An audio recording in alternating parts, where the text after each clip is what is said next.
السلام علیکم دوستو، میرا نام ہے عفان اور عفان ہارر سٹوریز میں ایک بار پھر سے خوش آمدید۔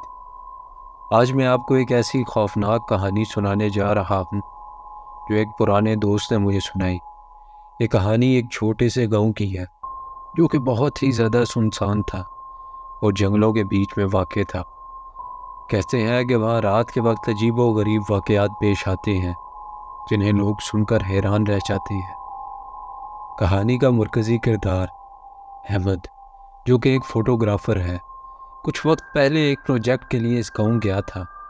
احمد کو قدرتی مناظر اور ویران مقامات کی تصویریں لینے کا جنون تھا۔ اسی شوق کی وجہ سے اس نے فیصلہ کیا کہ وہ گاؤں کے قریب واقع ایک گھنے جنگل میں رات کے وقت تصویریں لے گا۔ مقامی لوگوں نے اسے خبردار کیا کہ رات کے وقت وہاں جانے سے گریز کرے کیونکہ اس جنگل میں بہت کچھ پر اسرار ہوتا ہے، لیکن احمد نے ان کی باتوں کو مذاق سمجھ کر ان پر دھیان نہیں دیا۔ احمد نے شام کو کیمرہ اور لائٹ کے ساتھ جنگل کا سفر شروع کیا۔ جیسے جیسے وہ آگے بڑھتا گیا اسے ایک عجیب و غریب خاموشی محسوس ہونے لگی۔ جنگل میں صرف ہوا کی سرسراہٹ اور پتے چلنے کی آواز آ رہی تھی۔ جب رات گہری ہونے لگی تو احمد نے محسوس کیا کہ اس کے آس پاس کا ماحول ایک دم تبدیل ہو گیا ہے۔ ایک خوفناک سی خاموشی نے جنگل کو اپنی لپیٹ میں لے لیا تھا۔ تصویریں لیتے لیتے احمد نے محسوس کیا کہ پیچھے سے کسی نے اس کا نام پکارا۔ اسے لگا کہ شاید اس کے ذہن کا وہم ہے، لیکن جیسے ہی اس نے دوبارہ آواز سنی اس کے جسم میں خوف کی لہر دوڑ گئی۔ اس نے پلٹ کر دیکھا مگر وہاں کوئی نہیں تھا۔ اس نے جلدی سے کچھ اور تصویریں لی اور وہاں سے واپس جانے کا سوچا، مگر اسے واپس جانے کا رستہ سمجھ میں نہیں آ رہا تھا۔ جب احمد نے چلنا شروع کیا تو اس نے دیکھا کہ اس کے پیچھے ایک سایہ ہے جو اسے دیکھ رہا ہے۔ اس سایہ کی آنکھیں روشن تھیں اور وہ آہستہ آہستہ اس کے قریب آ رہا تھا۔ احمد کے دل کی دھڑکن تیز ہو گئی، لیکن اس نے ہمت نہیں ہاری اور تیز چلنے لگا۔ لیکن جتنی دیر وہ تیز چلتا وہ سایہ بھی اس کے پیچھے تیز چلنے لگتا۔ احمد جلدی سے ایک درخت کے پیچھے چھپ گیا تاکہ وہ سایہ اس تک نہ پہنچ سکے۔